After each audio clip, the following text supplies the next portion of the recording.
जय हिंद दोस्तों, सभी को नमस्कार। मैं आपके बीच राकेश चौधरी इस प्यारे से यूट्यूब चैनल पे आपका स्वागत करते हैं।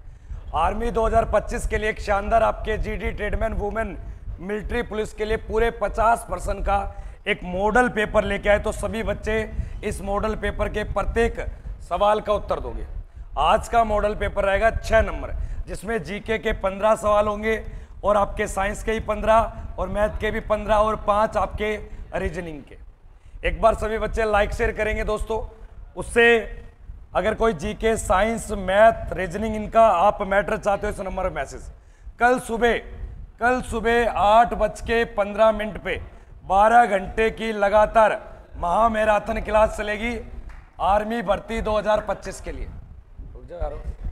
आर्मी भर्ती 2025 के लिए महा मैराथन क्लास है, पूरे 12 घंटे की दोस्तों। कोई दिक्कत है क्या? रुक जाओ एक बार यार, एक बार शांति बना लो यार। नहीं, मैं 1.5 घंटे तक क्लास चला सकता हूँ।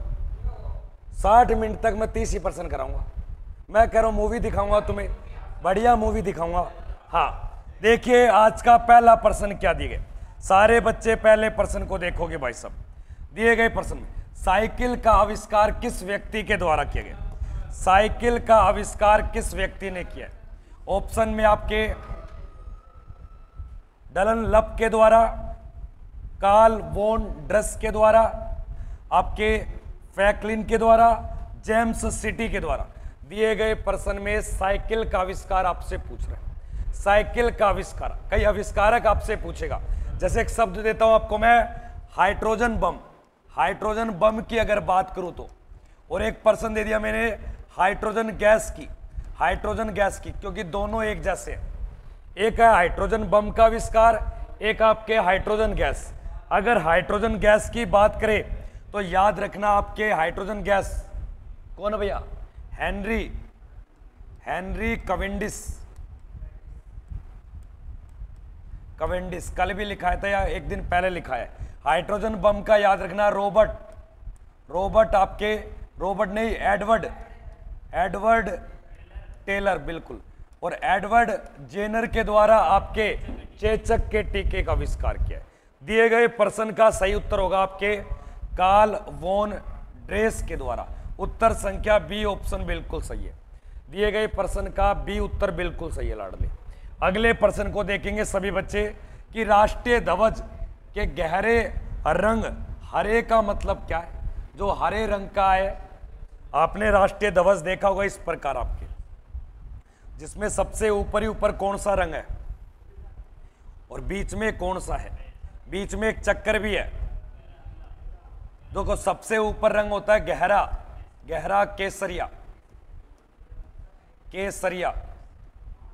जो आपके साहस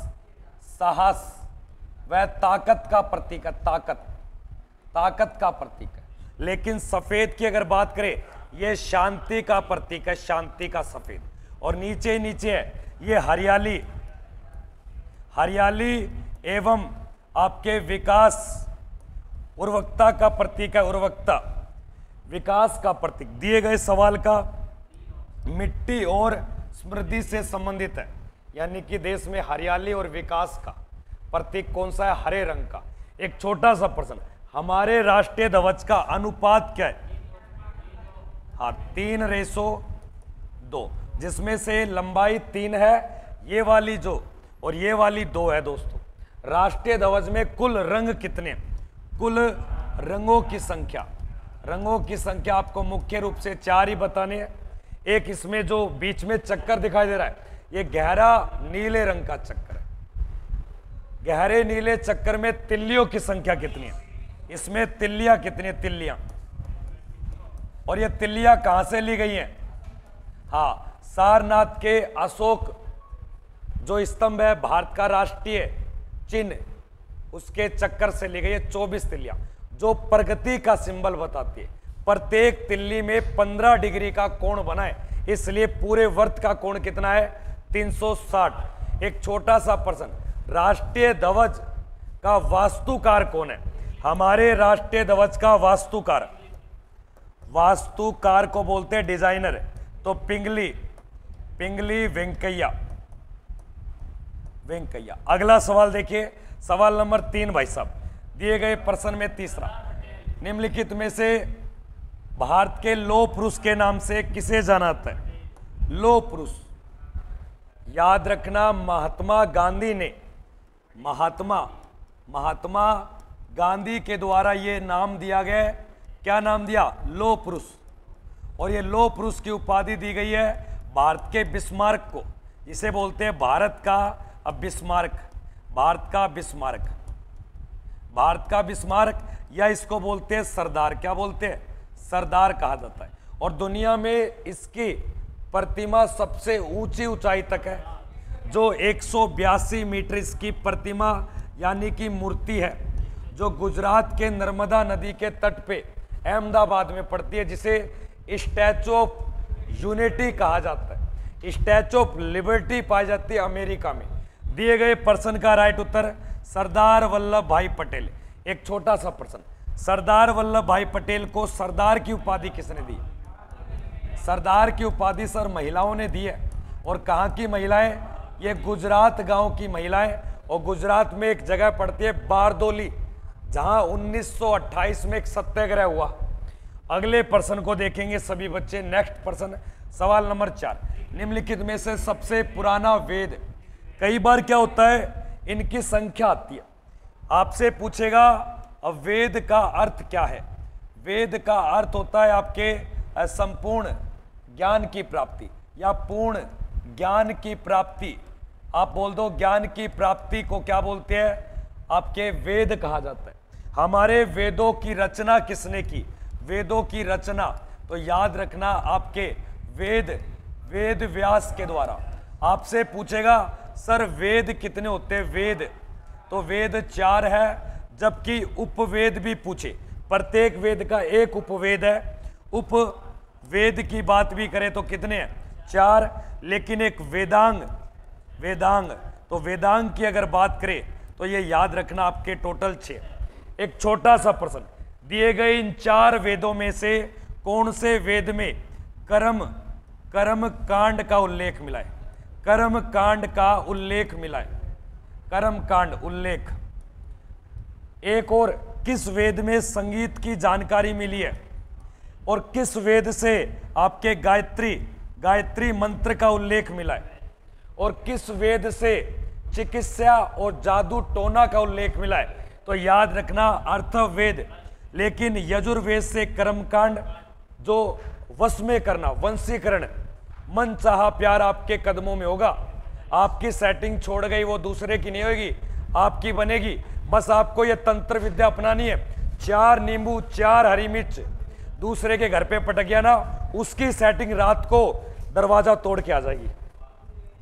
देखो संगीत का उल्लेख पूछे तो आपके सामवेद, और गायत्री मंत्र के लिए सबसे पुराना वेद और नया वेद अथर्ववेद।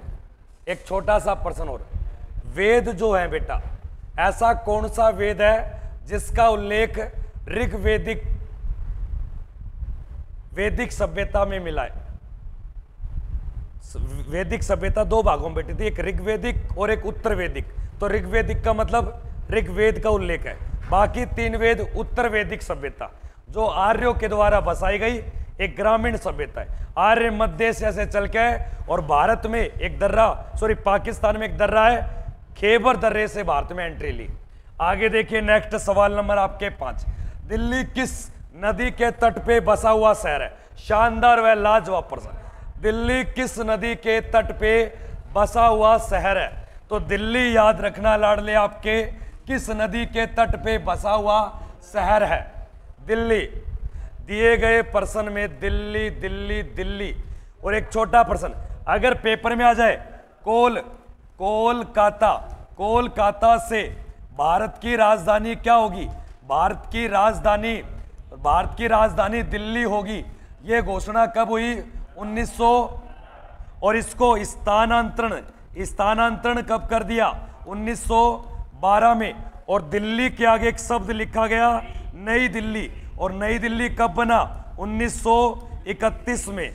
एक छोटी सी बात याद रखना, जब भारत की घोषणा की गई दिल्ली की, तब भारत का वायसराय था Lord Hardinge second. Delhi Yamuna नदी के तट पे है, ये यमुना, ये आपके क्या है, यमुना नदी है। यहां पड़ता है आपके दिल्ली, और यहां पड़ता है आपके भैया कौन सा, आगरा या मथुरा, आगरा, और सॉरी पहले मथुरा, मथुरा, ये क्या चल पड़ा, मथुरा, और उसके बाद में दोस्तों आपके आगरा। और ये गंगा नदी किसकी सहायक नदी है, सॉरी यमुना किसकी सहायक नदी है, तो याद रखना हमारे देश की सबसे लंबी सहायक नदी, हमारे देश की सबसे लंबी नदी नहीं, सहायक नदी किसकी, यमुना, गंगा की। यमुना की लंबाई है 1375, जो बंदरपूछ की पहाड़ियां उत्तराखंड के यमुनोत्री नामक ग्लेशियर से निकलती है। अब बंदरपूछ की पहाड़ी है, बंदर के पिछवाड़ा नहीं है, बंदरपूछ की पहाड़ी है। अब पूछ के नीचे क्या है, लाल लाल। आगे देखिए, अब नेक्स्ट प्रश्न, भारत में स्थित सबसे ऊंची चोटी। अगर ऑप्शन में जब तक आपके केटू शब्द नहीं है, गोडविन ऑस्टिन नहीं है, तब तक आपको कंचनजंगा ही लगाना है। भारत की सबसे ऊंची चोटी, तो यहां राइट उत्तर होगा आपके, जो कंचनजंगा है ये आपके लघु हिमालय में पड़ती है, लघु हिमालय। और दुनिया की विश्व की सबसे ऊंची याद रखना माउंट एवरेस्ट। सतपुड़ा एक पर्वत है बेटा, क्या एक पर्वत श्रेणी है जो मध्य प्रदेश गुजरात इस क्षेत्र में पड़ता है। सतपुड़ा की सबसे ऊंची पीक को बोलते हैं आपके सॉरी उसको पंचमढ़ी एक हिल। सतपुड़ा की सबसे ऊंची चोटी बताइए, धूपगढ़, इसकी ऊंची चोटी है धूपगढ़, सतपुड़ा के एमपी में पड़ती है, मध्य प्रदेश में। और अन्नाई मुड़ी ये एक चोटी है, ये केरल में पड़ती है, नीचे वाले भारत की, इस वाले भारत की सबसे ऊंची चोटी है अन्नाई मुड़ी, केरल में 2695 मीटर हाइट।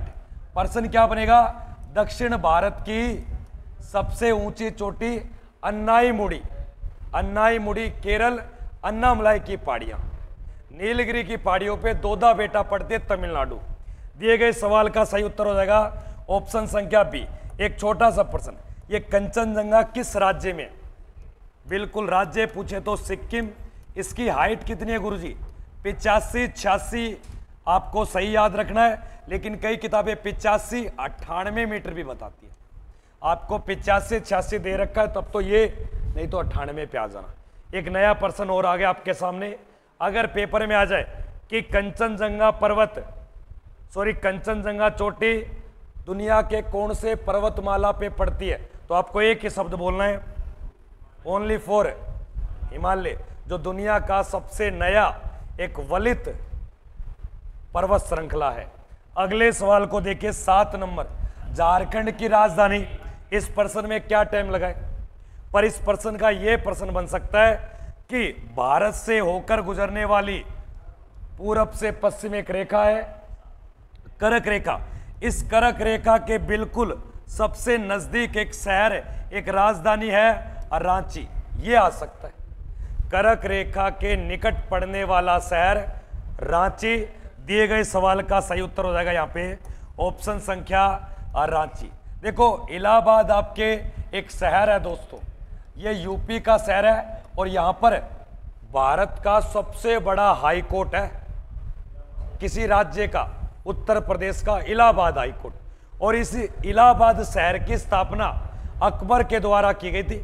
इलाहाबाद शहर आपके उत्तर प्रदेश में, जिसका नया नाम है प्रयागराज, जो 3 नदियों के संगम पे है, एक गंगा, एक प्राचीन समय में थी आपके सरस्वती, और एक यमुना, त्रिवेणी संगम, प्रयागराज, कुंभ व महाकुंभ अभी भरा था ना थोड़ी देर पहले, जनवरी के आसपास। और याद रखना जमशेदपुर एक झारखंड का एक शहर है, और जहां पर सबसे ज्यादा जो लो फैक्ट्री बनी हुई है, एक शब्द मिलेगा आपको टिस्को, टाटा स्टील आपके कॉरपोरेशन एक फैक्ट्री है टिस्को, जमशेदपुर, टाटा आयरन वाली। दिए गए सवाल में लखनऊ उत्तर प्रदेश की राजधानी, उत्तर बच गया रांची। आगे देखिए नेक्स्ट प्रश्न, भारत के दूसरे नंबर के, ये अच्छा प्रश्न है।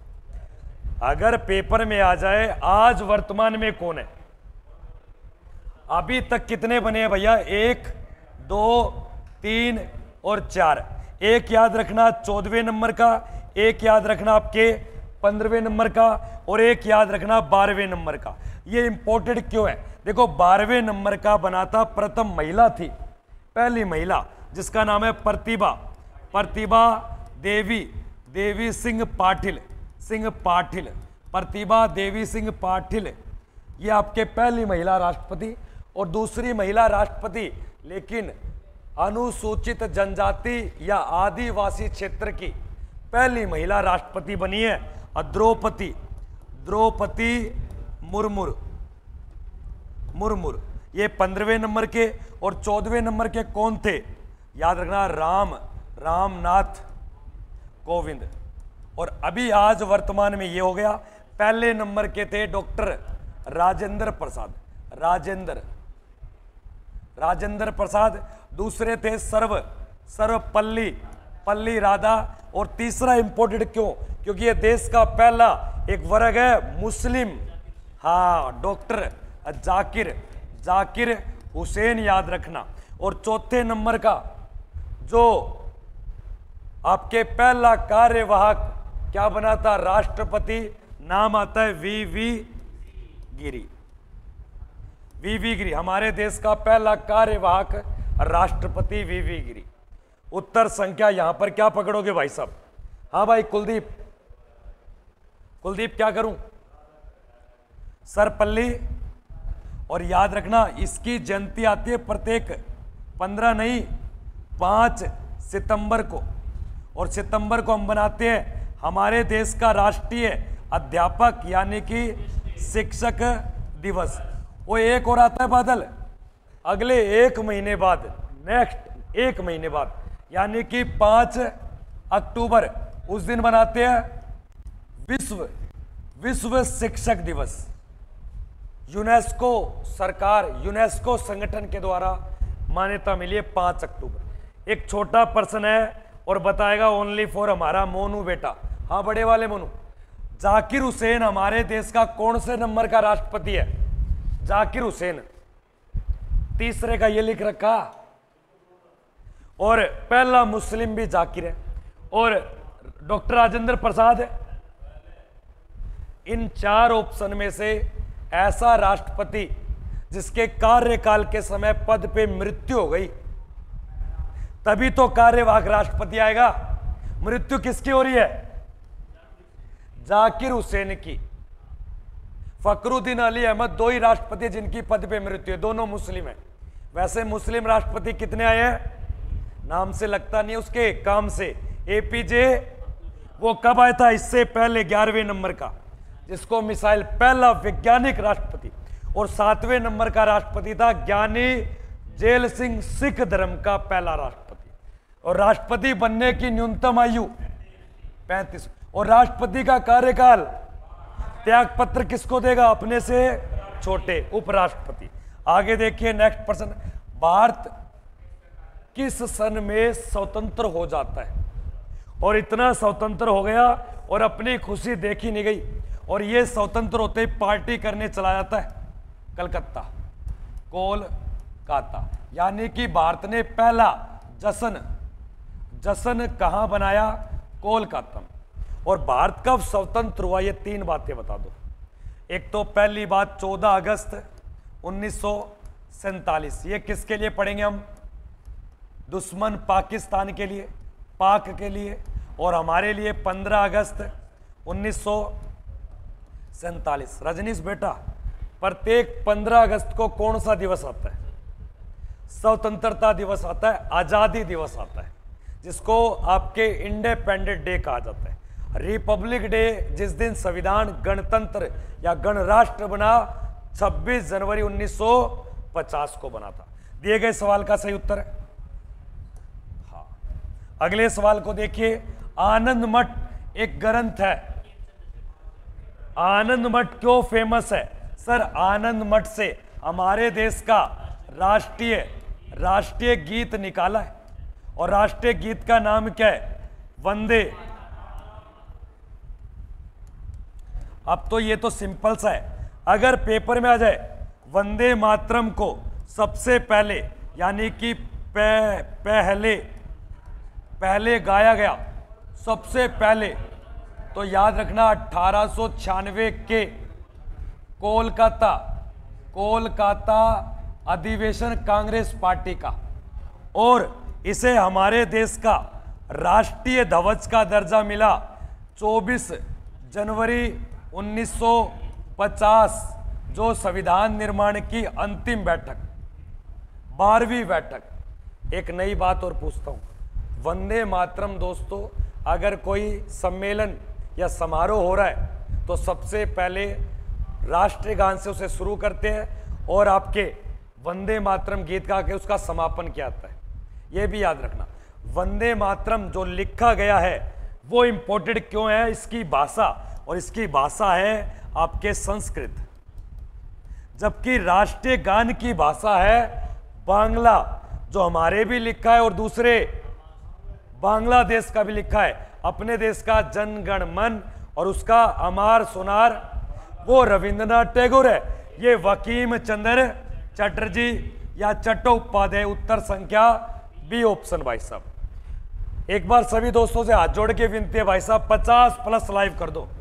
आप 50+ लाइव कर दोगे, ये जलेबी, ये हमारे ऑफलाइन के ये बच्चे जलेबी खा लेंगे बेटा। ये अब लक्षण नहीं, अब नहीं खाएगा टोंक, अब नहीं खाएगा भाई। 1 किलो खा जाएगा क्या अकेला भरी गर्मी में?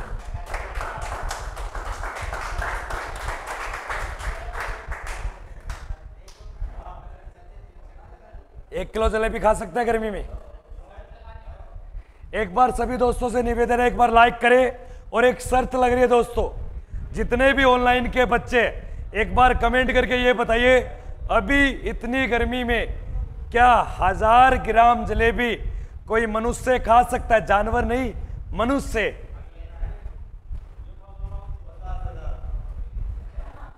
हाँ, अगले सवाल को देखिए। कल आपको बता देता हूं फिर से, सुबह 8 बजे तैयार रहना। कल सुबह आपके 1 जून तैयार रहेंगे। जून टारगेट है, लगातार 12 घंटे महा-मैराथन। ये सारे आपके सामने, ये अपने उदय भांजी सर है, ये रोबोट सर है, ये अपनी मैडम है, और ये तुम्हारा, ये देख लो वो रोहित बोलता है ना, इधर आ जाओ, मजाक किस बात। मेजर ध्यानचंद का संबंध किस खेल से? मेजर ध्यानचंद का संबंध, इसे बोलते हॉकी का। और मेजर ध्यानचंद ने लगातार 3 बार ओलंपिक खेल में स्वर्ण पदक दिलाया। एक 1928 में सबसे पहले, फिर 32 में और फिर 36 में अपनी कप्तानी या अपने अंडर में। और भाई साहब इतना तकड़ा था, एक बार तो इनकी टीम का कोई गोल नहीं हो रहा, मेजर ध्यानचंद ने बोला कि गेम को रोक दो, जो गोल है ना उसमें मिस्टेक है। और गोल क्या मिला? छोटा मिला। तो दिए गए सवाल का राइट उत्तर आपके हॉकी। अगला एक और याद, इसकी जयंती 29, और जिस दिन क्या बनाते हैं? खेल। तो किसकी जयंती पर खेल दिवस आता है? देखो, राष्ट्रीय खेल दिवस बोले तो 29 है, और अंतरराष्ट्रीय खेल दिवस बोले ना, अंतरराष्ट्रीय खेल, तो 6 अप्रैल बताना बेटा, 6 अप्रैल।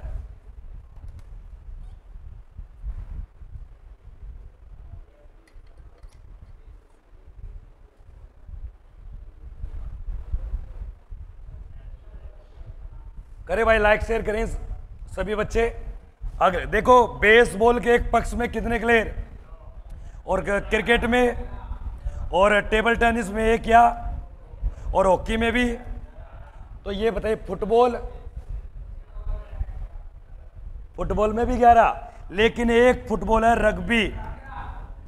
रग्बी फुटबॉल में सबसे ज्यादा होते हैं आपके 15 प्लेयर, एकमात्र खेल जिसमें सबसे ज्यादा है 15।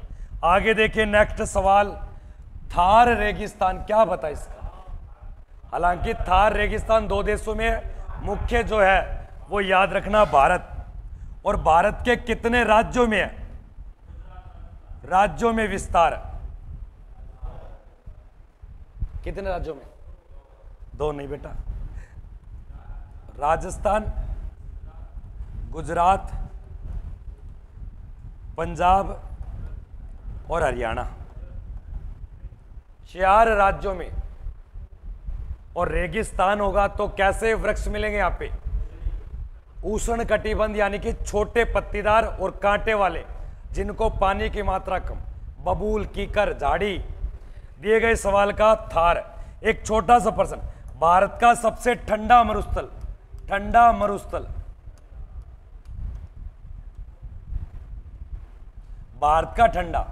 अगर मैं बात करूं, यही तुलना अगर मैं पूछ लूं विश्व का ठंडा और भारत का ठंडा और एशिया का ठंडा, ये लो भाई 3 प्रश्न आ गए। भारत का ठंडा, विश्व का ठंडा, एशिया का ठंडा।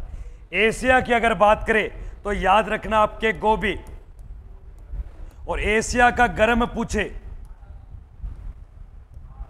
और विश्व का गर्म पूछे तो है तेरी बात उत्तर सही, आटा कामा, आटा कामा। और विश्व का ठंडा पूछे अंटार्कटिका, जो कहां पे स्थित है? नॉर्थ पोल पे। कहां बेटा? नॉर्थ पोल पे, दक्षिणी ध्रुव पे, बर्फीला महाद्वीप। और भारत का सबसे ठंडा लद्दाख। आगे देखिए सभी दोस्त, सवाल नंबर 13, इलेक्ट्रॉन की खोज किसने की है? ये खोज आविष्कार और आविष्कारक पूछ लेगा, आविष्कार और आविष्कारक। लगाइए लगाइए सभी बच्चे लगाइए, भाई साहब एक बार फटाफट से शेयर करें सभी बच्चे। हाँ भाई रजनीश, क्या बताऊं?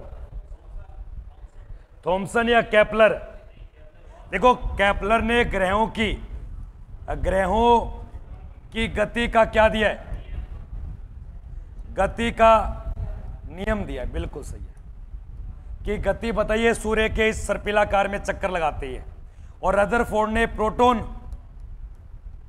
और चैडविक ने न्यूट्रॉन और जे थॉम्स।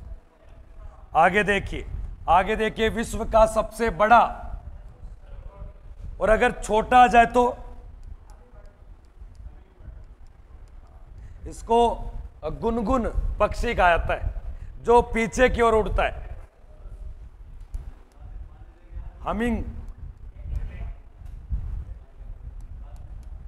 हेमिंग बर्ड कहा जाता है। हमिंग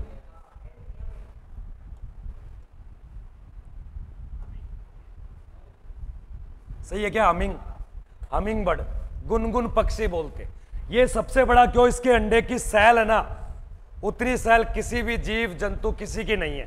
तो दिए गए, इसलिए सबसे बड़ी कोशिका कौन से, जिसको ओस्ट्रिच भी कहते हैं, ये कई बार लिखा आता है। और इसके कॉपी है ना, जो कहीं अपन जू वगैरह में देखने जाते हैं, उसको क्या बोलते हैं यार, अपने कई जू में मिलता है, इसकी कॉपी होती है, लंबी सी नाड़ है, क्या नाम है उसका? नहीं, गोडावण धड़ी है उसको, उमुर क्या नाम आता है यार? नहीं, ओस्ट्रिच तो इसी का नाम है, इस जैसा ही है, वैज्ञानिकों ने बना दिया। उसका नाम क्या है? इस जैसा ही दिखता है बिल्कुल, उमुंग नाम बोलते हैं क्या यार है, कई जगह मिलता। एक बार देखना नेट पे, शुतुरमुर्ग की 2 कॉपी, अरे बहुत स्टेट में जू में मिलता है, ये नाम याद नहीं आ रहा उसका यार, उमुंग ऐसे कुछ नाम है उसका यार। अरे कहीं आप देख के भी आना है, इतने बड़े बड़े अंडे भी है उसके, और लोग पालते भी उसको, फार्म भी उसका। गिद्ध नहीं, गिद्ध तो ऐड बटाटो दोगे गिद्ध। देखिए पानीपत का प्रथम युद्ध किनके बीच हुआ था? जो 21 अप्रैल 1526 में, और कहां हुआ था? हरियाणा के पानीपत में। और इस युद्ध में एक साइड था लोधी वंश, इब्राहिम लोधी मारा गया और बाबर जीत गया। तो ये मारा गया और जीत कौन गया? उत्तर संख्या आपके और उसी दिन से दिल्ली सल्तनत लोधी वंश का खात्मा और मुगल साम्राज्य की नींव रखी। एक छोटा सा प्रश्न, बाबर की जो एक बायोग्राफी आत्मकथा है उसको किस भाषा में लिखा है? आज सुबह बताया तुर्की भाषा में, जिसे तुजुक ए बाबरी, बाद में अब्दुल रहीम खाने खाना ने उसका ट्रांसलेट किया है फारसी भाषा में। तो दो आ गए। बाबरनामा किसने लिखा है? तो बाबर ने, लेकिन बाबरनामा को फारसी में अनुवाद अब्दुल रहीम खाने खाना। ये इतना नहीं लिखा है आपको किताबों में, इतना यहां याद रखना। आगे देखिए साइंस का पहला प्रश्न, आपके एक साइड देखो टेम्परेचर की तुलना। टेम्परेचर में क्या होता है? एक तो बॉडी का टेम्परेचर है 37 डिग्री सेल्सियस, कितना है? 37 डिग्री सेल्सियस। एक मानव के शरीर का आपके 98.6 डिग्री फ़ारेनहाइट में होता है। एक मानव का तापमान 310 आपके केल्विन में होता है। ये पूछ रहा है अगर आपके पास कोई आंकड़ा है और वो है केल्विन का आंकड़ा, आपके पास 295 केल्विन है, तो वो कितने आपके फ़ारेनहाइट होगा या किसके बराबर होगा? एक सोचो, अगर 310 केल्विन है तो फ़ारेनहाइट कितना है? 98। इसका मतलब 96 तो ऑप्शन में होगा नहीं। तो दिए गए सवाल का राइट उत्तर क्या होगा? नजदीक देख लो, 310 295। उत्तर संख्या क्या होगा इसका? इसका फॉर्मूला होता है, रोबोट सर आपको लिखाएंगे कैसे ज्ञात करते। वो 240 क्या होता है इसका? समझा देगा बोर्ड पे आके? कौन बताएगा? बोर्ड पे आके कौन समझाएगा इस प्रश्न को? रजनीश निकाल देगा ये। तो तेरा क्या याद है फिर? क्या मैं पीसीएम ली है?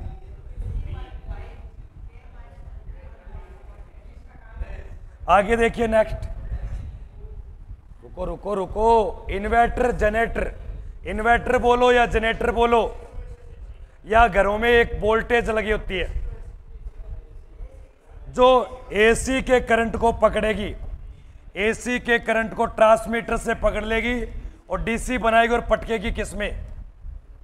ये डायरेक्ट करंट को एसी में बदलती है। तो दिए गए प्रश्न का राइट उत्तर है।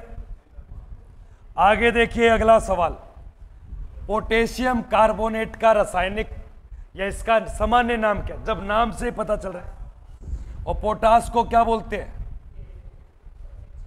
पी फास्फोरस को कहा जाता है। पोटास को क्या बोलते हैं? और ऐसी धातु है चाकू से काटोगे ना तो कट जाएगी। एक पोटेशियम और एक सोडियम, दोनों कटती है बेटा। दिए गए सवाल का राइट उत्तर, उत्तर संख्या आपके पोटास, और इसे एक मोती राख भी बोलते हैं। क्या बोलते हैं? मोती राख। तो कई बार प्रश्न आता है पोटास का दूसरा नाम क्या है? मोती राख। अगला सवाल देखिए, सवाल नंबर 19, खारे पानी की सांद्रता। अब ये मत समझना, आपके पास एक जगह है दोस्तों, ये बहुत बड़ा क्या है? एक समुंदर है। ये क्या है? समुंदर है। अब समुंदर के अंदर कोई चीज पड़ी है और मान लो चीज पड़ी है बंदूक। बंदूक, अब बंदूक का पता लगाने के लिए, समुद्र की गहराई पता लगाने के लिए, गहराई और समुद्र में वस्तुओं का पता करने के लिए किसका प्रयोग करते हैं? ये कमेंट करें। गहराई का पता करने के लिए फैदोमीटर, फैदोमीटर।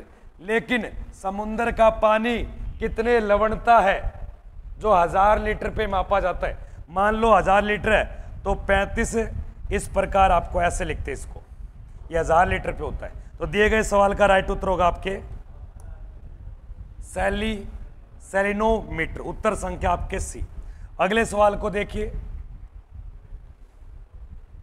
ये आपके डैक्टिलोग्राफी का अध्ययन है।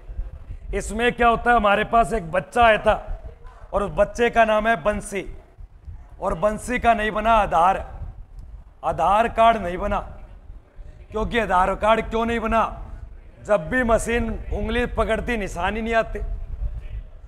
फिंगरप्रिंट के अध्ययन को क्या बोलते हैं? आपके डैक्टिलोग्राफी। उत्तर संख्या यहां पर आपके राइट उत्तर।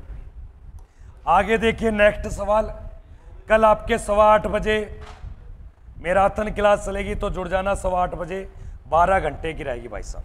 अगला सवाल देखिए, पत्तियों में उपस्थित हरे रंग का जो पेड़ पौधों को भोजन की पूर्ति करा रहा है कार्बन डाइऑक्साइड की मात्रा से, जिसे बोलते हैं क्लोरोफिल। उत्तर संख्या डी। आगे देखिए दोस्तों, हाँ, लेंस डैश के बने होते हैं। याद रखना कई प्रकार का कांच होता है। एक होता है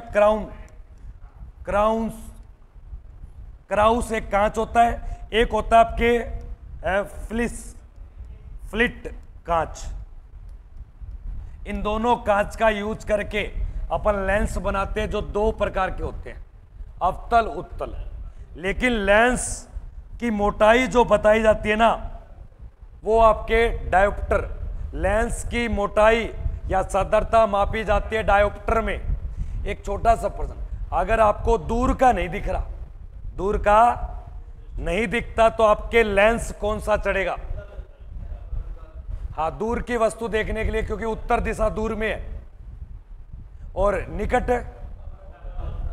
आगे देखिए नेक्स्ट प्रश्न, कार्बन, याद रखना हीरा कभी धातु नहीं है, ये एक क्या है, अधातु है। क्या कार्बन कोयला है, अधातु में आता है क्या? कोयला तो धातु, अधात्विक खनिज है, धातु नहीं होती कोयले में। ये आपके उपधातु पढ़ना। और ये सबसे कठोर पदार्थ भी है और सबसे कठोर तत्व भी है। लेकिन सबसे कठोर धातु पूछे, ये उपधातु है, अधातु है? कार्बन का शुद्ध रूप हीरा को पढ़ते हैं, अधातु है। ये बादल एक बार कमेंट करना, अधातु उपधातु? अधातु।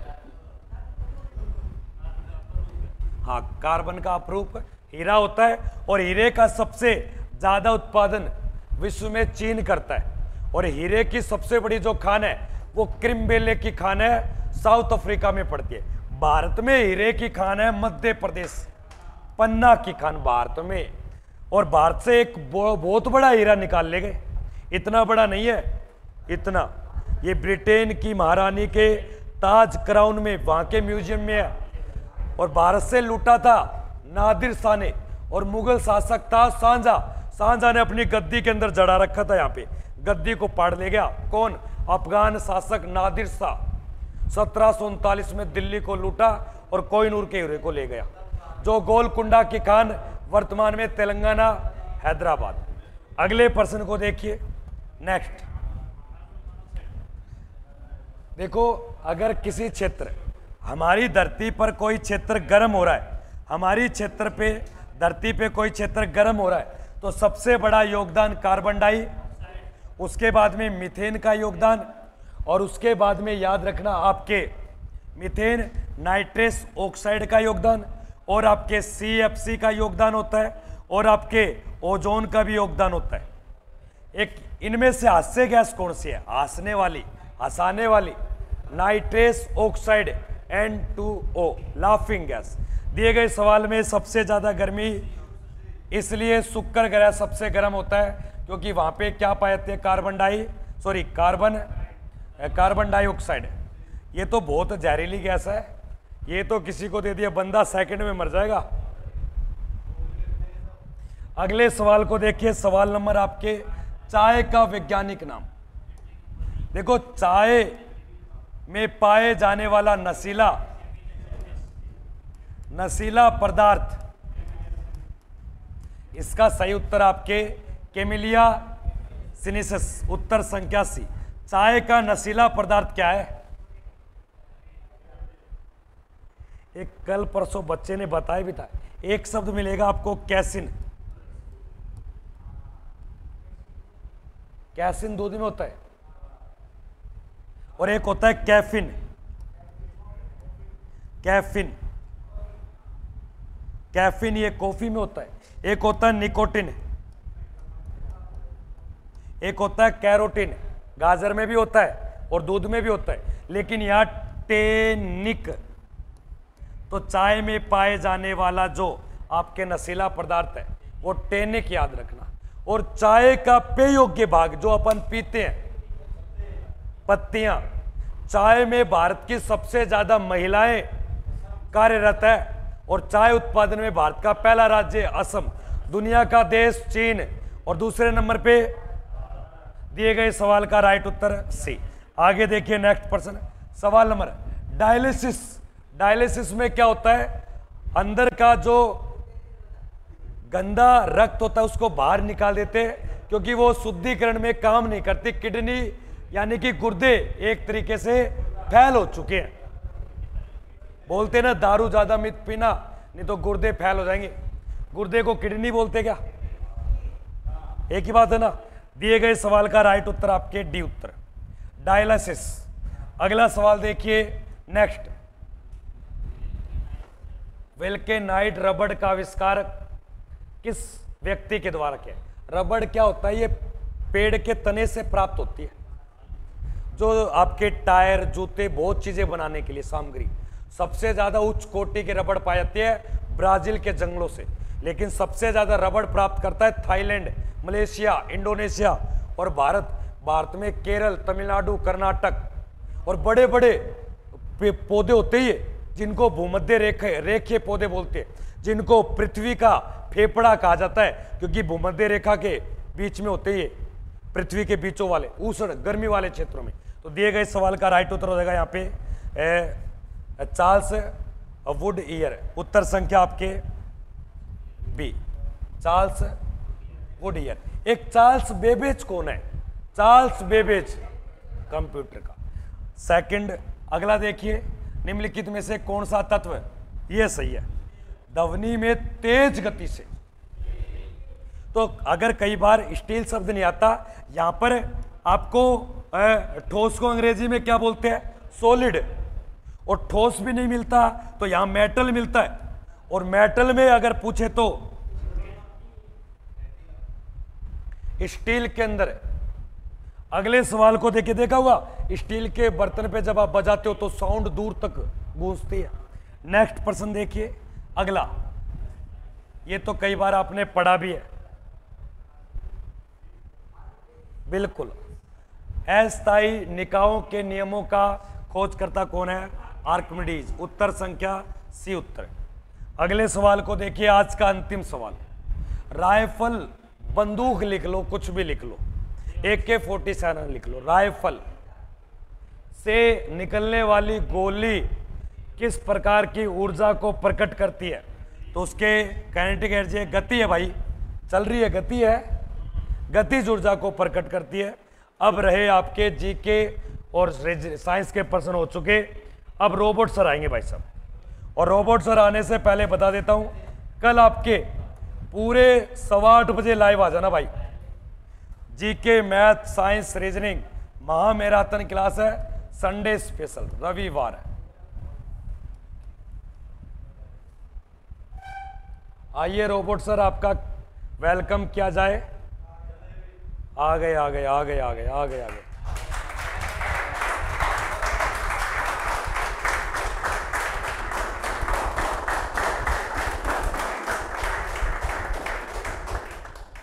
रुको रुको, ये देखो दोस्तों, हमारे सुनील सर की खुशी में बच्चों ने बहुत गड़गड़ाहट ताली बजाई है। तो ऑनलाइन वाले बच्चे एक बार तुम भी बजाना ताली।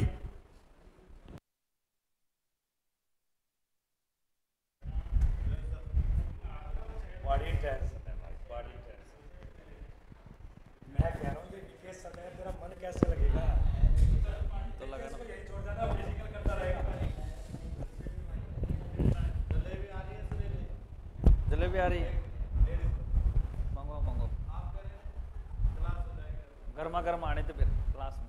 मैंने कमिटमेंट किया कि 50 लाइव कर दे।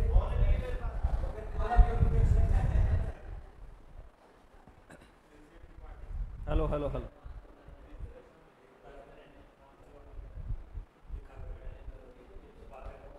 Hello hello hello hello hello hello,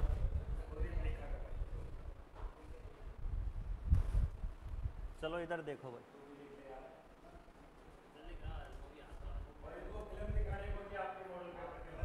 कौन सी फिल्म देखोगे? छावा। इधर देखो, बढ़िया फिल्म है छावा, पूरे मन से देखना, फोन वोन मत चलाना, बहुत मस्त फिल्म, रियल स्टोरी है छावा। उसके अंदर ही तो वो शायरी जो मैं तुम्हें सुनाता था ना, मन के हारे हार मन के जीते थे, वो उसी की। तो ऑनलाइन वालों का एक बार सभी का स्वागत है।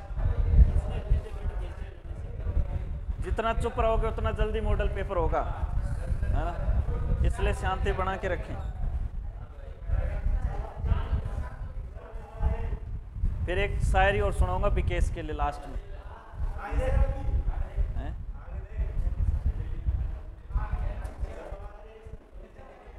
चलो एक बार ऑनलाइन वाले एक बार सेशन को लाइक शेयर करेंगे और देखिए भाई, इधर देखो, पहले एक बार पढ़ लेते हैं थोड़ा सा। देखो एक वर्त की परिधि कितनी 88 मीटर है, तो उसकी त्रिज्या ज्ञात कर। ठीक, परिधि क्या होती है वर्त की, 2 पाई r बराबर में कितना है 88 और क्या है मीटर है, तो 2 गुणा 22/7 इंटू r। शांति से रहोगे तो देखो फटाफट होंगे, 22 दूनी 44, 44 दूनी 88, तो r बराबर 7 इंटू 2 14 मीटर। आ गया उत्तर, बस ये ऑप्शन। कोई दिक्कत, समझ में आ गई बात, सरल प्रश्न है। अगला क्वेश्चन, नेक्स्ट क्वेश्चन आपके सामने है। लकी, राजू, सोनू, सुजल चौधरी, ठीक है भाई, ऑनलाइन वालों का सभी का स्वागत है। सेशन को लाइक शेयर करें। बड़ा सिंपल सा प्रश्न है, 4 2 का स्क्वायर, 3 का स्क्वायर, 4 का स्क्वायर, 5 का स्क्वायर और आगे 6 का स्क्वायर कितना होता है 36, 36 हटाओ सी ऑप्शन। कोई दिक्कत। क्वेश्चन नंबर 33, आवाज मत करो, है ना। इसका उत्तर बताओ। देखो 64 की घात 2/3, इधर देखना, 64 की घात कितनी है 2/3, और फिर इसके ऊपर कितनी घात है 1/2। तो देखो 64 को क्या लिख सकते हो आप, 4 का क्यूब, बस 4 का क्यूब 64 होता है ना, 4 चौक 16, 16 चौके 64, यहाँ पे 2/3 है, और फिर ये कितना 1/2, 3 से 3 कट गया, 2 से 2 कट गया, बच गया क्या 4। यही आपको, यही क्या है उत्तर। कोई दिक्कत है क्या, एक बार देखना, फिर से बता रहा हूँ, तुम आवाज मत करो, है ना। 64 है, इसकी घात है 2/3 और इसकी घात 1/2। अब 64 क्या होता है 4 का क्यूब होता है, ये 2/3 है और ये 1/2, 3 से 3 कट गया, 2 से 2 कट गया, बचा क्या 4। ठीक है ना। अगला क्वेश्चन बताओ, इसका उत्तर क्या रहेगा। ऑनलाइन वाले भी जवाब दे भाई।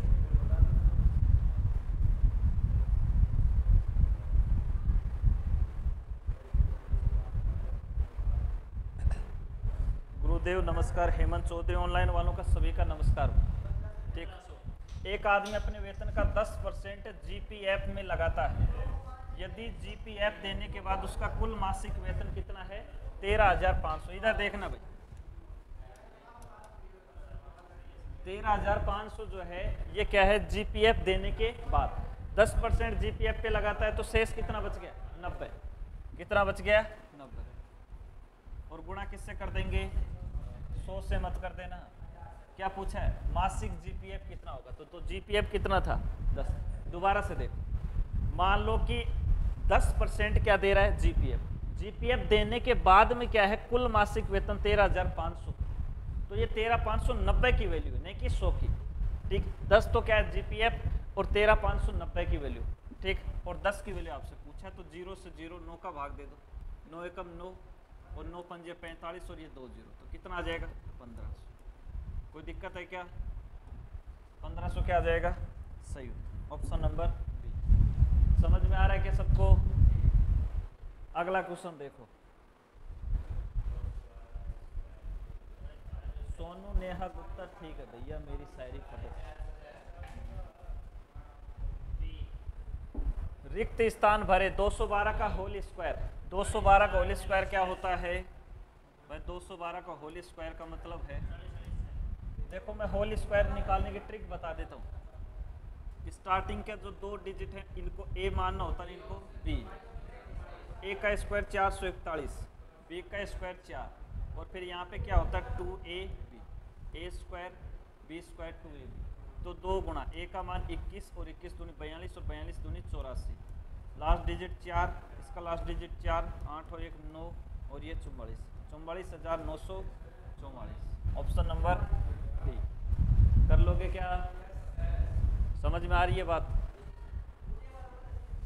इधर देखना, देखो 3 नंबर का अगर स्क्वायर निकालना हो तो शॉर्ट ट्रिक ये है, जैसे 212 है, ठीक, स्टार्टिंग के जो 2 डिजिट है उनको 1 मानना पड़ेगा। ठीक है, स्टार्टिंग के जो 2 डिजिट है इनको ए मान लिए, और लास्ट में जो डिजिट है वो सिंगल रहेगा, उसको बी मान लिए। अब a प्लस बी का होल स्क्वायर जानते हो, a स्क्वायर बी स्क्वायर और 2ab, ये होता है 21 का स्क्वायर कितना होता है 441, और b मतलब 2 का स्क्वायर 4, फिर 2 गुणा a का मान 21 और b का मान 2, तो 2 दूनी 4 और 21 को 21 चौके 84। अब लास्ट में एक एक डिजिट लेना होता है, इसका लास्ट डिजिट 4, इसका 4, जो बच गए वो आगे जुड़ जाता है, 8 और 1 9, और ये 44, तो 44,900। ये 100 ट्रिक से क्या निकाल सकते हो, डायरेक्ट स्क्वायर। कोई दिक्कत? चलिए अगला प्रश्न आगे देखो। गिरा जहाँ पर खून वहाँ का पत्थर, पत्थर जिंदा है, जी नहीं मगर नाम का अक्सर, अक्सर जिंदा है जीवन में यह कहानी, अक्सर अक्सर उगड़ लेना सूर्य कभी तुम्हारा अस्त हो, मारा न कुत्ता कुत्ता। ठीक, इसका बताओ क्या आएगा उत्तर।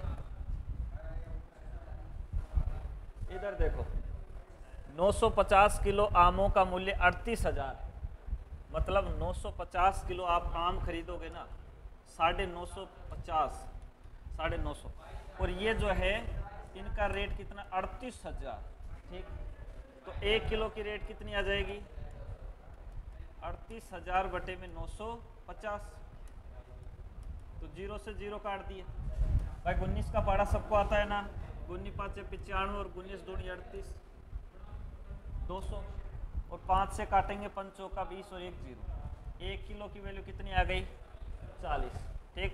तो 555 किलो की वैल्यू कितनी आ जाएगी 555 इंटू में 40, तो भाई 0, 5 के 20 2, 5 के 20 और 2 22, फिर 2 और 5 के 20 और 2 22, 22,200। कहाँ है ऑप्शन सी?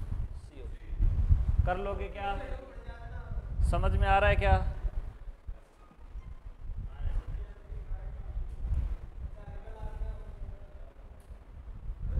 हेमंत सर, आप शॉर्ट ट्रिक बहुत अच्छे से जानते हो, धन्यवाद भाई।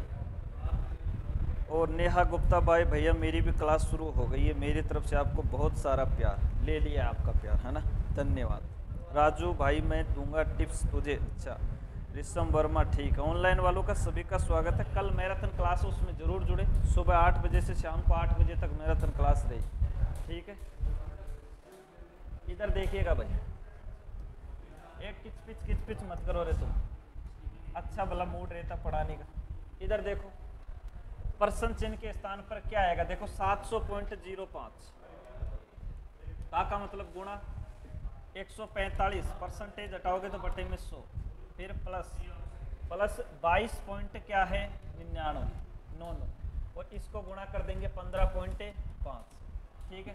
तो मेरे भाई इसका पॉइंट हटाओगे तो बटे में 100, इसका पॉइंट हटाओगे तो बटे में 10, ठीक। तो इसका पॉइंट हटाओगे तो बटे में, तो ये कितना हो गया, इधर देखो 700.05 इंटू में 145 बटे में 100 इंटू 100, 2 0 4 हो गई। तो इधर मेरे भाई 2299 इंटू 155 बटे में कितना हो गया 1000। अब इतनी बड़ी वैल्यू को सोल्व करने के लिए अपने पास टाइम नहीं, इसलिए तुम सोल्व करोगे। ये थोड़ा सा कैलकुलेटिव पर्सन है जो कि नहीं देना चाहिए, ठीक है। हाँ, आर्मी के अंदर इतना कैलकुलेटिव क्वेश्चन नहीं आएगा, फिर भी आएगा तो अपन कर लेंगे। अपने को तो भाई जोड़ बाकी गुणा भाग करना, तो ये तुम करोगे ना, तो इसका उत्तर लिख देता हूँ, डायरेक्ट उत्तर आएगा 1371.417। सोल्व कर लोगे या करके बताऊँ? देखो नहीं हो तो मैं बता दूंगा, कोई टेंशन वाली बात नहीं, ठीक है ना। सोल्व नहीं हो तो मुझे पूछ लेना, हम बता दें, कोई दिक्कत नहीं है। 5 से कटेगा डायरेक्ट, ये इधर 5 से कट रहा है, एलसीएम लेंगे और एकदम एग्जैक्ट उत्तर आएगा 1371.4175, ठीक। मैंने सोल्व करके देखा हुआ। उसके बाद में कौन है भाई, नाम तो सही से लिख लो भाई। नेहा गुप्ता, अगली कितनी साथ देती है इसका? अरे रुक जा भाई, मनीष फिर तो रहा, ठीक, फिर आ गई, ठीक है, कोई बात नहीं। इधर देखो, ऑनलाइन वाले सेशन को लाइक शेयर करेंगे और कल की मैराथन क्लास के लिए तैयार रहे, ठीक। हाँ, जो 8 बजे से चालू होगी, 8 AM से 8 PM, 12 घंटे क्लास है। औसत का एवरेज का आराम से निकाल सकते हो, सबको जोड़ो 50, 5 और 4 9 9 और 1 10, और ये 30 और ये 20 50 150 हो गए। 150 एवरेज क्या होता है? राशियों का योग बटे में राशियों की संख्या। 5 से काटेंगे 5 दिए 15, 30 आ गए हो। देखो मैंने आपको ट्रिक बताई थी, क्या उस ट्रिक से भी तुम बता सकते हो क्या? अब देखो वो ट्रिक यहाँ लगा के देखते हैं। आपने मन से एवरेज मान लिया, बताओ कितना माने? कितना माने? आपने मन से एवरेज मान लिया, ये बोल रहा है कि गुरुजी 40 मान, तो 40 मान लिया। ये 40 से कितना कम है? 30 कम, तो माइनस का 30। ये 40 से कितना कम है? 20। ये 40 से कितना कम है? 10। ये 0 और ये 40 से कितना ज़्यादा है? 10। बटे में कितना? 5। माइनस 10 प्लस 10 कट गए 20, 30 और 20 50। माइनस का 50 में 5 का भाग देगा तो माइनस का 10। ये माइनस का 10 इसमें घटा दे तो उत्तर कितना आ गया? 30। तो बताओ ट्रिक काम कर रही है कि नहीं कर रही? सब जगह काम करेगी, ठीक है। अगला प्रश्न का उत्तर बताइए। नेक्स्ट क्वेश्चन का उत्तर दीजिए। बड़े लोगों के पास मन भी होता है। अच्छा, प्रदीप कुसावा, नेहा गुप्ता, गोपाल आर्मी ड्रीम, ठीक है। दीपक ठाकुर, रोज ऑनलाइन जुड़ा करें, मॉडल पेपर सोल्व किया करें, पेपर पास होगा आराम से। इसका क्या आएगा? देखो रेट है 5%, उसके बाद में 3 वर्ष, टाइम कितना है? 3 साल, और साधारण ब्याज ऐसा ही सिंपल इंटरेस्ट कितना? 180। आप सबको पता है भाई ऐसा ही बराबर क्या होता है? PRT अपॉन में 100। समुद्र बटा 100 मैंने ट्रिक बताई थी। ऐसा ही कितना? 180। प्रिंसिपल है निकालना, रेट है मेरे भाई 5, टाइम है 3 बटे में 100। 3 से काटा 3 से 18, इसको काटेंगे 12 पंजे 60, 12 इंटू 100 कितना आ जाएगा? 1200। यही आपका क्या है? सही। कर लोगे क्या? रोज इतने प्रश्न करवाए जा रहे, मैडम करवा रही है मैथ में, मॉडल पेपर में मैं करवा रहा हूँ, कितने क्वेश्चन करवाए जा रहे, फिर भी अगर तुम्हारे नहीं पल्ले पड़े तो फिर कैसे पड़ेगी पल्ले? अरे क्वेश्चन नंबर 40 का उत्तर दीजिए। सर इस बार कितने नंबर से पासिंग है? इस बार नंबर से 35 40 प्लस मानो भाई, ठीक है ना। 1 मीटर लंबे तार के बने वर्त का क्षेत्रफल ज्ञात करो। इस प्रश्न को ऐसे कैसे याद रख लेना, वैसे मैं सोल्व करके बताऊंगा, लेकिन प्रश्न बहुत बार आता है ना, तो इस प्रश्न को याद रखना। ये ग्रुप डी में ऐसे कैसे पूछा गया, बहुत इंपॉर्टेंट प्रश्न, ठीक। तो टाइम अगर बचाना तो इस क्वेश्चन को याद रख लेना डायरेक्ट, है ना। बाकी मैं सोल्व करके बताऊंगा। देखो 1 मीटर में कितने सेंटीमीटर होते हैं भाई? आप ये बताओ मैंने सेंटीमीटर में क्यों कन्वर्ट किया? क्योंकि उत्तर सारा का सारा किस में दे रखा है? सेंटीमीटर, इसमें सेंटीमीटर में कन्वर्ट किया। तो 1 मीटर लंबा तार है, इससे बने वर्त का क्षेत्रफल, तो भाई 1 मीटर ऐसे लंबा तार था, तो तुम इसको जब घुमाओगे तो बताओ इस लंबे तार से ऐसे घुमा के ऐसे बना दिया, तो अब ये क्या बन गई? वर्त की परिधि। भाई लंबा तार था, इसको घुमा के आपने ऐसे कर दिया, तो अब वर्त की परिधि बन गई। तो मतलब वर्त की परिधि का सूत्र क्या होता है? 2πr, और बराबर में कितना है? 100। तो 2 गुणा 22/7 इंटू में r बराबर कितना है? 100। 2 से काटोगे कितना आ जाएगा? 50। 2 से काटोगे 11, और इधर कितना आ गया? 25। तो मेरे भाई r बराबर कितना आ जाएगा? 25 इंटू 7, और बटे में कितना आ जाएगा? 11। 5 संते 35, 3 7 दूनी 14, 15 16 17, 175/11। ये क्या आ गई? रेडियस। क्या आ गई? त्रिज्या। अब पूछा क्या है? क्षेत्रफल। तो एरिया क्या होता है? πr²। तो मेरे भाई पाई का मान 22/7, r की वैल्यू 175/11, इसका होल स्क्वायर। इसको सोल्व करना आराम से बैठे बैठे, सही उत्तर आएगा 795.45, ठीक है ना? है ठीक है ना। इसको सोल्व करेंगे तो सही उत्तर कितना आएगा? 795.45। मैं पहले बता रहा हूँ प्रश्न ग्रुप डी में पूछा गया, एसएससी में पूछा गया, आर्मी में पूछा गया। डायरेक्ट उत्तर याद रखें, जब भी आ जाए 1 मीटर लंबे तार, ठीक, तो घुमाया जाता है तो वर्त का क्षेत्रफल, तो डायरेक्ट उत्तर याद रखें। ये एक आपके लिए अपडेट है, कल मैराथन क्लास रहेगी 8 बजे से और शाम को 8 बजे तक, ठीक है। तो इसमें जरूर जुड़े, जिसमें GK, GS, current affairs, reasoning, math सभी सब्जेक्ट कवर करवाए जाएंगे, ठीक है। अगला देखिए, नेक्स्ट क्वेश्चन, सरल सा प्रश्न बताओ भाई उत्तर।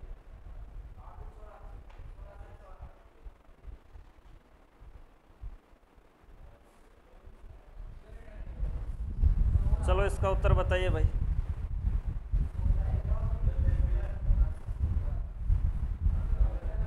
ऑनलाइन वाले तुम्हारे अभी मैं थोड़ी देर जवाब नहीं दे पाऊंगा, ठीक, एक बार पढ़ाने दो मेरे को, है ना, तुम फालतू में कमेंट मत करो, है ना।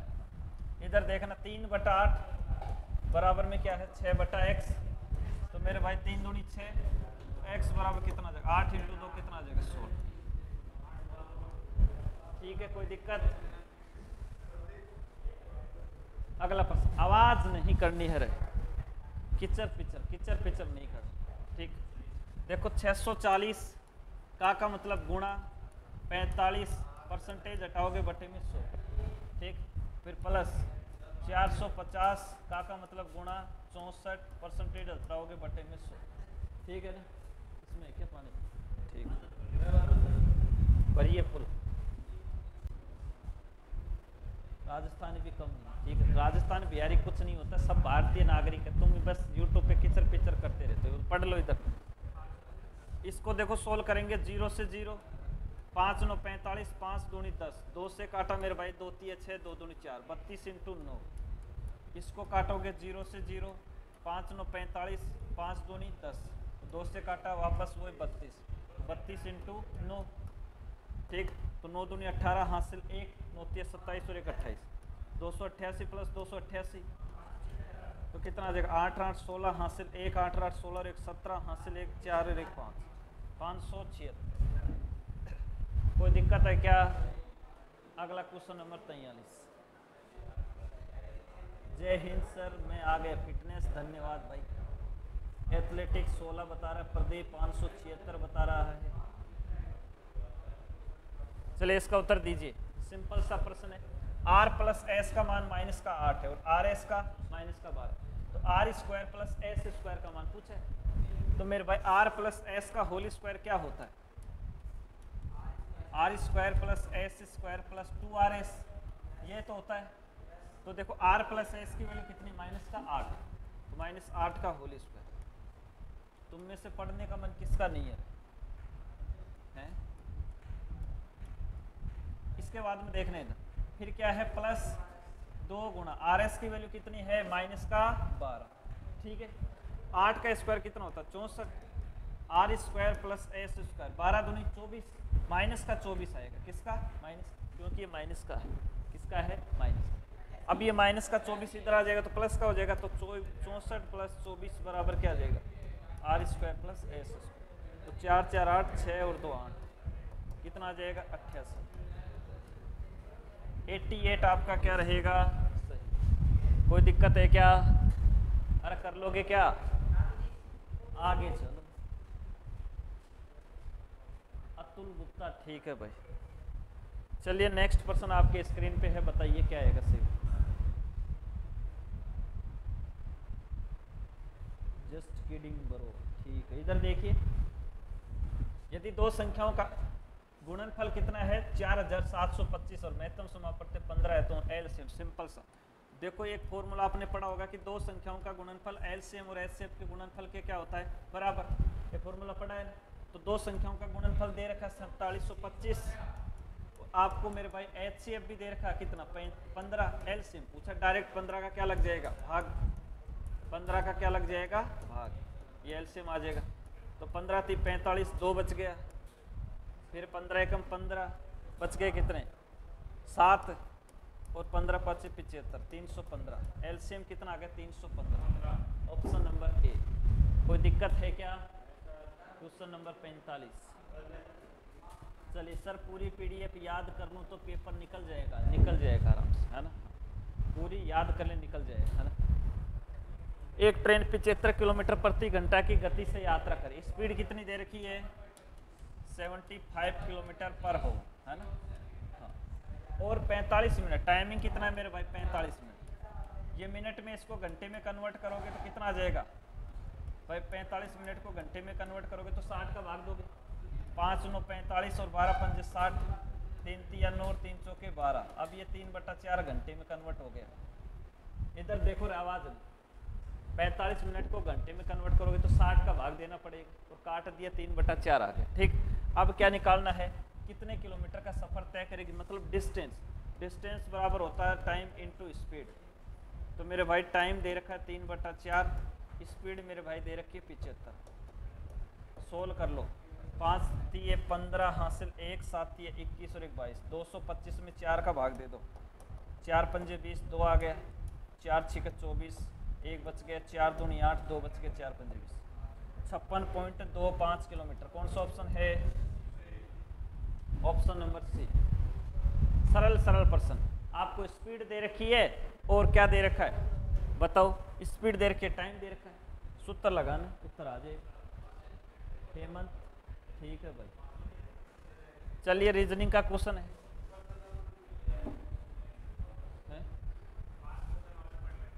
आज तो पढ़ ले थोड़ी सी देर, 2-4 मिनट तो रुक। देखो क्लियर, कॉन्ट्रैक्ट, बॉस, कॉन्स्टेंटली और चेक्ड, इनके अंदर से पूछा गया अंग्रेज शब्दों को अंग्रेजी के वर्णमाला के क्रम में व्यवस्थित कर बताएं कौन सा शब्द अंतिम से दूसरे पर आएगा। सबसे पहले तो आएगा बॉस, इसके बाद में क्या आएगा? CH, बिल्कुल चेक्ड आएगा। इसके बाद में क्या आएगा? क्लियर। इसके बाद में क्या आएगा? कॉन्स्टेंटली, बिल्कुल सही है क्योंकि T 20 पे आता है, ये S पे ही आता है। कॉन्स्टेंटली। और क्या है? कॉन्स्ट्रैक्ट। तो क्या पूछा है कि कौन सा शब्द अंतिम से दूसरा, अंतिम से पहला, अंतिम से दूसरा कौन हो जाएगा? कॉन्स्टेंटली। ऑप्शन नंबर कर लोगे क्या है? आगे नेक्स्ट क्वेश्चन। विषम को चुनिए। एक तो तुम क्या है कि शनिवार को ऊपर उदम बहुत मचाते है ना, क्या करते? उदम बहुत मचाते, इसलिए क्या करें, मूवी दिखाएंगे ना आज, तो कौन कौन नहीं देखेगा तुम में से?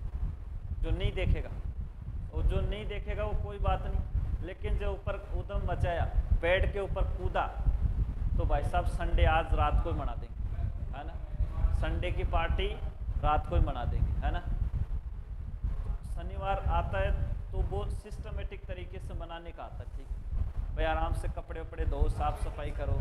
ये नहीं कि तुम बेड पे कूद के डांस कर रहे हो रात को, ये नहीं होना चाहिए, ठीक है। देखो लोहार, दर्जी, बढ़ई और नाई, इसमें अलग क्या आएगा बताओ? तुम्हारे हिसाब से क्या अलग है इसमें? है?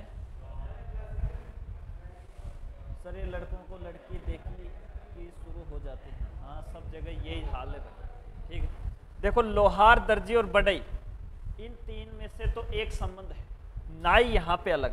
देखो जो कंसेप्ट यहाँ पे काम करेगा वो ये है कि इन तीनों को एक क्या चाहिए? प्राथमिक क्या चाहिए? कोई भी चीज बनाने के लिए इनको प्राथमिक मटेरियल चाहिए, ठीक। नाई को कोई मटेरियल चाहिए, नाई तो जाते बाल काटेगा भाई, लेकिन लोहार को अगर लोहे का काम करना है तो इसको लोहा चाहिए, ठीक है। अगर मान लो कि तबला बनाना है तो उसके लिए उसको लोहा चाहिए, ठीक है। दर्जी के पास जाओगे तो कपड़ा चाहिए, तभी दर्जी काम कर सकता है। बढ़ई के पास भी लकड़ी होनी चाहिए, नाई के पास तो तुम जाओगे, ठीक है। कैंची तो है, ऐसे तो फिर लोहा के पास हथौड़ा हो गया है, बता। मतलब नाई के पास तुम जा रहे हो, ठीक है ना, तुम तो तुम्हारा कोई प्राथमिक वो नहीं है, ठीक है ना। नाई यहाँ पे सही उत्तर है। अगला बताओ। देखो 1 पे, 2 पे, 4 पे, आगे क्वेश्चन मार्क 11 और 16। मेरे भाई प्लस का 1, प्लस का 2, आगे प्लस का 3, 4 और 3 7, 7 पर क्या था? जी। उसके बाद में देखो 7 और 4 11, 11 और 5 16। तो बताओ सीरीज काम करिए कि नहीं करिए? तो जी आ जाएगा। क्या आ जाएगा? सेकंड लास्ट पर्सन है आज का, बताओ क्या आएगा सही उत्तर?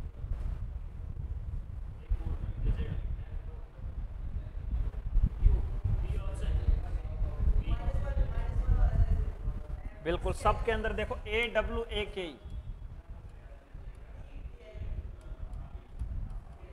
ठीक है। ये है क्वेश्चन ZVZID।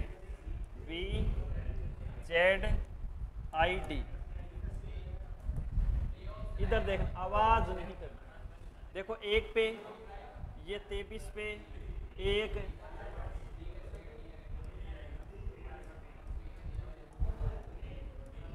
आवाज नहीं रहे, मैं छोड़ूंगा ही नहीं, नहीं तो ये इस क्वेश्चन पे बस यहीं पे खड़ा रहूंगा ऐसे, ठीक है ना, करवाऊंगा ही नहीं, चुपचाप बैठे रहो, ठीक है ना, नहीं समझ में आए तो पूछे। तो यहाँ पे माइनस का 1 हो रहा है, 10 कौन सा,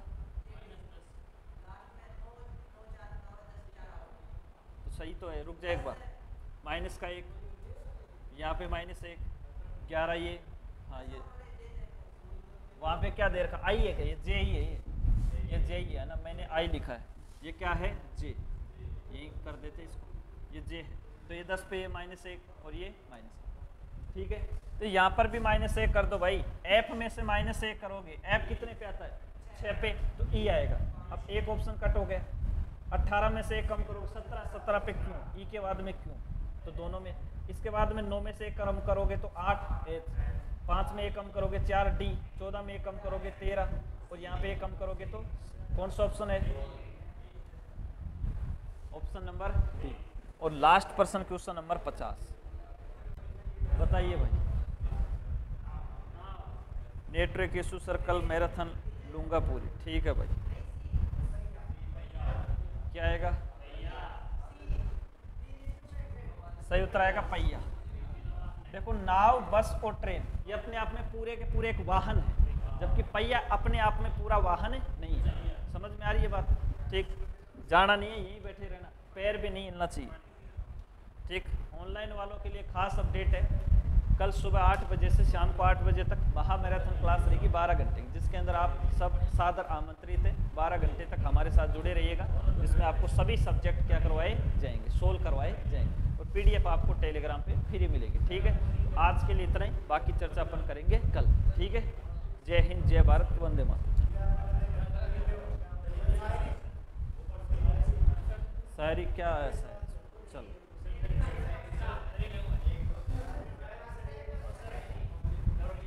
देखो, शायरी लिख के लाया हूं तुम्हारे लिए,